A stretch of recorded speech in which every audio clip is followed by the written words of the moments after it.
High বন্ধুরা, আমি কাকন। আজকে একটু যাচ্ছি গঙ্গার ধারে রিল বানাতে, আর সাথে নীলকেও নিয়ে যাচ্ছি। আমরা এখন গঙ্গার ধারে চলে এসেছি, আর নীল এদিক ওদিক দেখছে ভালো করে। ও নীল, ও এখন বাইরে দেখতেই ব্যস্ত। গঙ্গাটা দেখো, সবে জোয়ার হয়েছে। আমার তো বিকেলবেলা করে গঙ্গার ধারে আসতে দারুণ লাগে। ভালো লাগছে তোর? কি সুন্দর ফুরফুরে হাওয়া দিচ্ছে, আকাশ বাতাস দেখছে।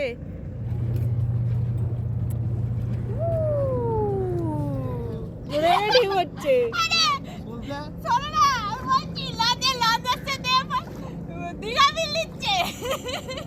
রিল বানাতে বানাতে ঢেউ শুরু হয়ে গেছে এই লঞ্চটা আসছে বলে। আমি এখন জলে নেমে ভিডিও বানাই, আর এখনের জন্য টাটা।